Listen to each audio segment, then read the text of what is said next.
Today we're going to be talking about breakups. Yay! So fun.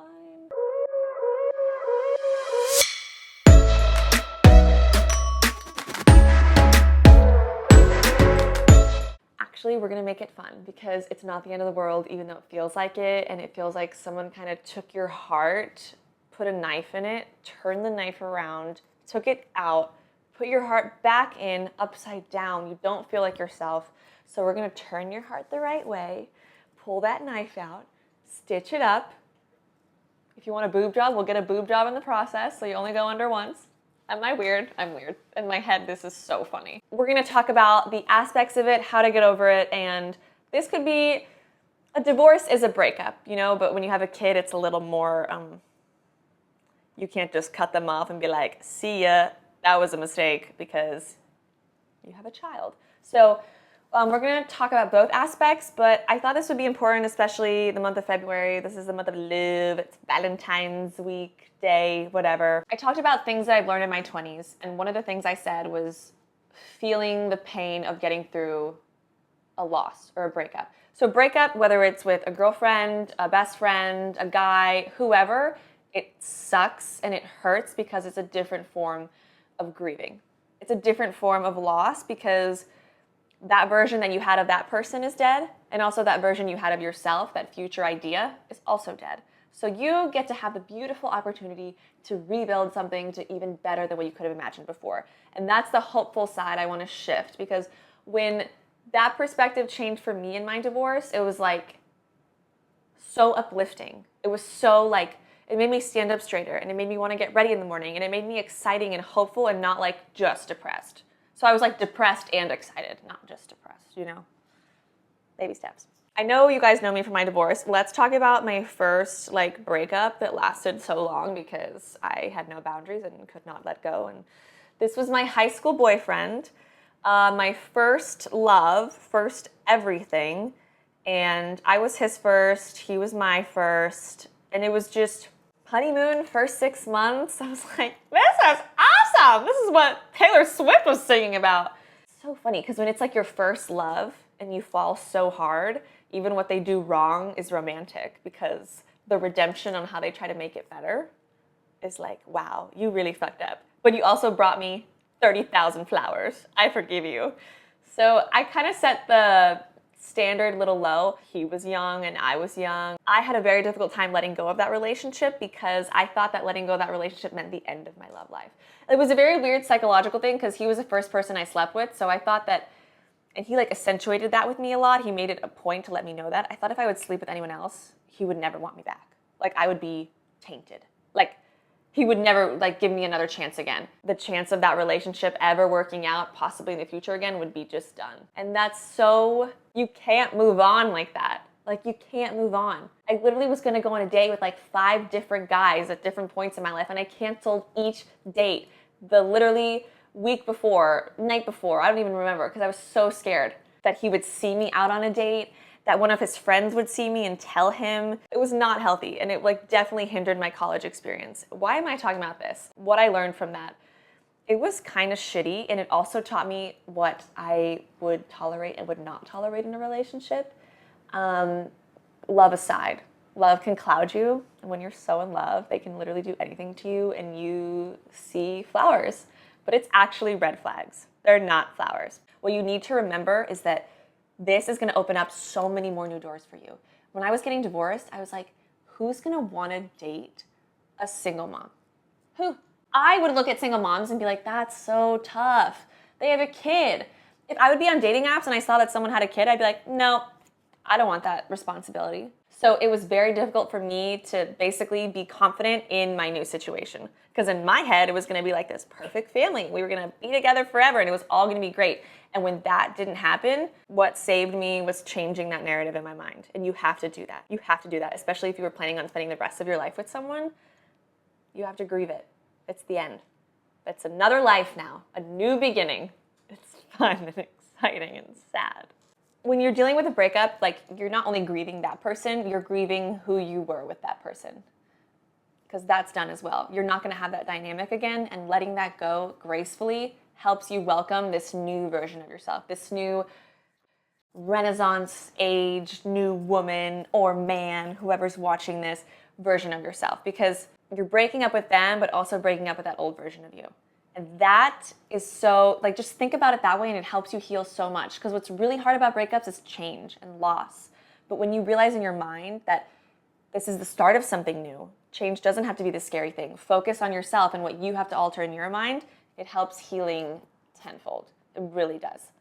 It sounds simple and it's hard to say it because pain and breakups is so severe, like it's so debilitating that you feel like nothing will get you through, but this will help you get through. I know.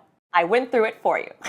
So think about it like this. You're exiting that relationship with this person, whoever they are. You're entering a new relationship with yourself. You're going to figure out what you liked to do on your own, your hobbies, without them, what makes you laugh without them. It's just kind of getting in touch with yourself again. And just have the mindset that it's going to be even better next time around. You have to. Don't think you're going downhill. You're not. You're going up. If I was feeling the pain of breakup, divorce, whatever right now, I would be watching this video and be like, shut the fuck up. This is stupid. I'm in pain. You don't understand. Like, this is not going to help me at all. Before you do that, don't do it. Just sit on your hands and finish watching this because this will help.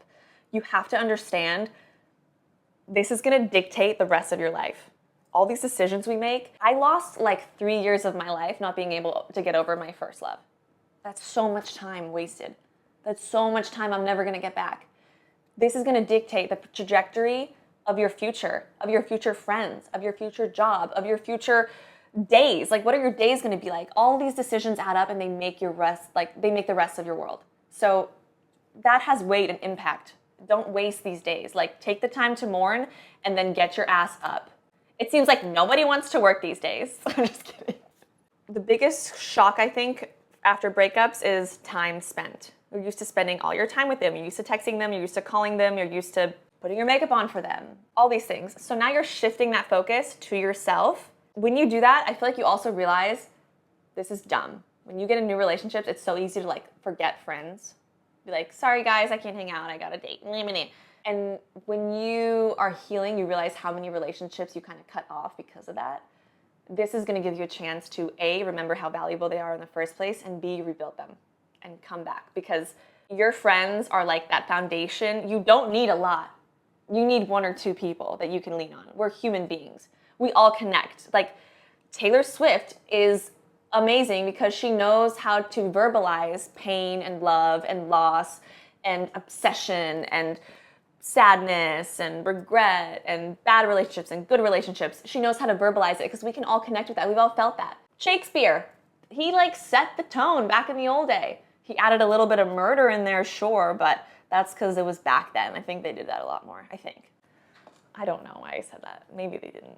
So we connect with these for a reason because it's human emotion and it's raw and it's real. When I got divorced, it was the best thing that ever happened to me because 1, it had to happen, so I'm not going to think it was going to be any other way. And 2, my daughter is now going to see me empowered with someone that loves me and respects me and treats me right. And she's going to see like, okay, this is what I want. Also going to see her father with someone who he's probably learned from his mistakes with me, who he treats better and he loves and respects. So she's going to see both dynamics, and I'm trying to make it that way in my mind because that was a very hard pill for me to swallow.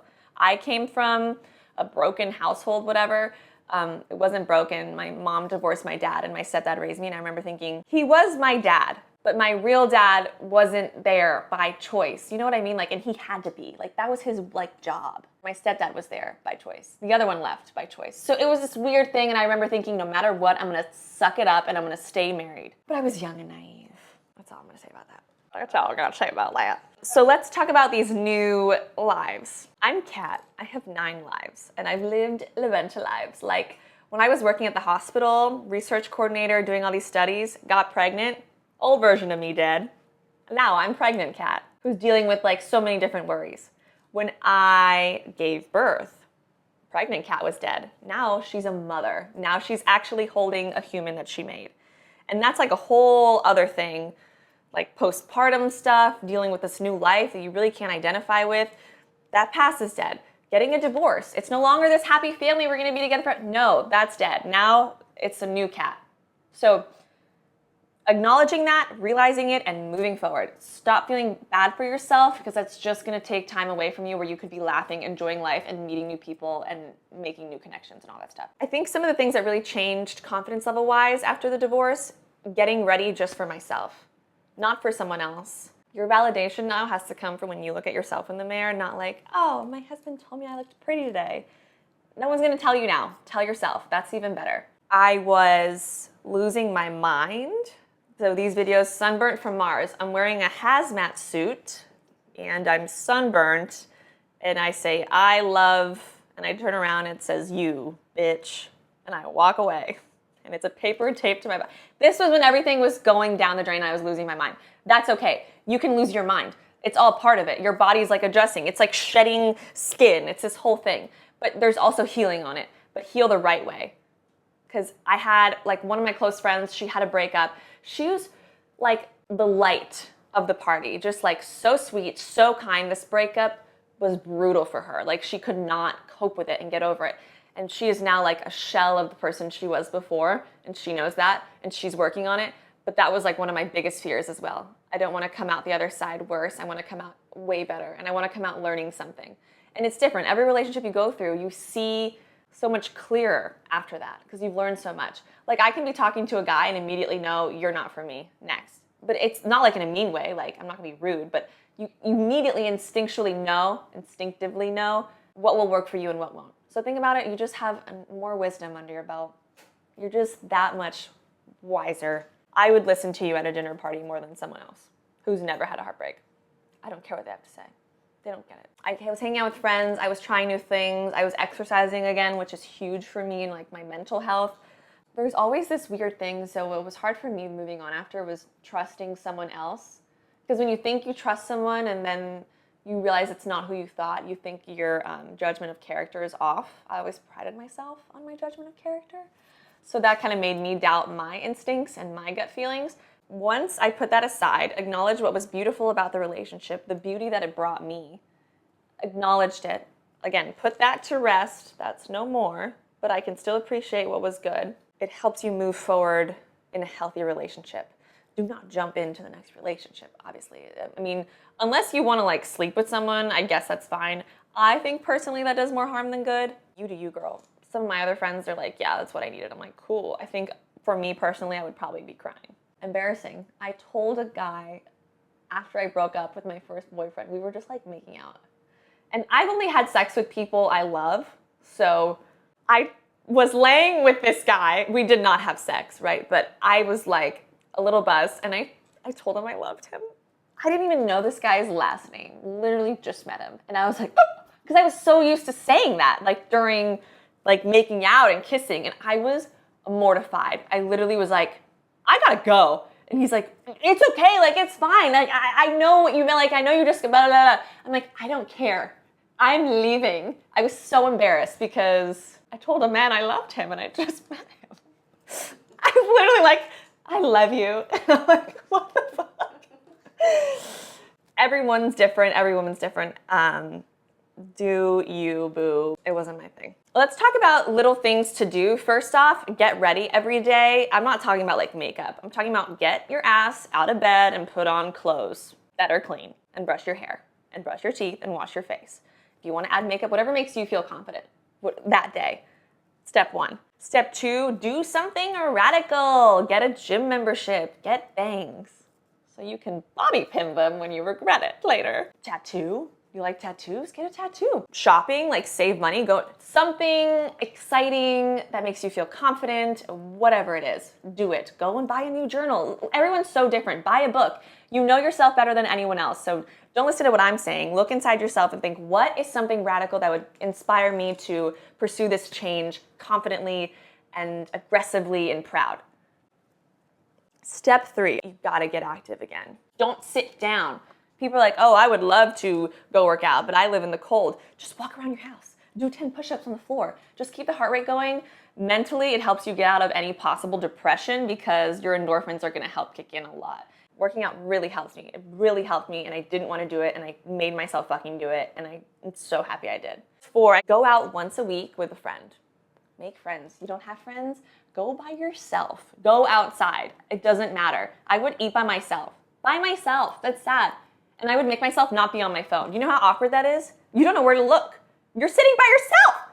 So that helped me a lot, just to be confident in who I was. You know that point when you're like really sad and you don't want to get out of bed? You're like, I gotta get up. It's like, just kind of push you that point. Like, ugh. I think the radical thing, like something else to focus on. Now you have to style your bangs every morning. Now you have a new tattoo you can look at. Just something to help distract you to kind of get you past the little. So my fifth one, if it's just a breakup, like no kids involved, would be don't contact them. Don't see what they're doing on social media. The girls that do that are like next level strong. Like I could not do that. They're like honed in, like I don't want to know. I could not handle it, so I don't want to know. And maybe you like looking and seeing, but who cares? At this point, you're letting that go and you're moving on. This person's dead to you. They're dead. I had to maintain communication because of my daughter, obviously, and divorce, settlement stuff. Acknowledge when you have to do this. I said this in my last video. You're dealing with a different person. You're not dealing with the person you married. This is a different human being because they are also dealing with loss in their own way and a breakup of their own way. Just remember that. I'm not telling you to be jaded towards the world, but I'm also telling you to be smart. Like I say, take what people say with a grain of salt. Take what I'm saying with a grain of salt. I'm not telling you what to do. I'm not telling you this is the only way and the right way. I'm not a therapist. I'm telling you what I did to help me get over the heartbreak. The feeling of like, I can't do this. What's the point of this? You just live life, deal with heartbreak, live again until you die. Like what? What's the point? I'm just telling you what helped me. You don't have to do it. You literally can just do nothing. But don't do that because this will make you feel better. I just want to change this narrative about breakups as like being the end of something. It's not the end. Change it in your mind. It's the beginning of something new. And this is the beginning of a possibility to rebuild yourself in a way that's like sexy and fun and smart and outgoing and brilliant and just this whole new version of yourself. Get excited and dive in and just get obsessed with it because what else are you going to do? Be sad about it? Yes. Is that it? No, don't waste it. Don't waste it. So that's what I want to say about breakups. Think of them as a blessing and as a challenge to like better yourself in life. I feel like I'm a better human being because of my divorce. I feel like I can empathize with more human beings because of what I went through. So it makes me feel like I see another side of life that I didn't before. And that's a gift. It came with pain, but giving birth is painful. Really painful. They're like, you forget the pain. No, I've never forgotten. It hurts like a bitch. But then I have this beautiful baby girl that like I love more than anything on this world. So anything that's worth it sucks. It hurts. Because think about it. This one breakup is getting you that much closer to the person you're supposed to be with. So it's supposed to hurt. The harder it hurts, the better it's going to be at the end. I love you guys. I want you to be happy literally every day as much as you can. I say that hypocritically because I'm like the one crying last night and being all emotional. But being in your feels is a-okay. Just don't stay in them. That's it. I'm out. Love you. If you just had a breakup, I wish I could hug you. Let me hug you. Let me like do an air hug. This is so weird, but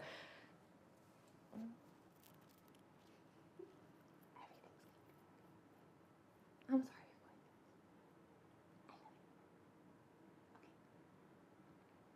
Go get out of here. Go. Go, go, go. That's all. I hope you guys enjoyed this and learned something. Anything.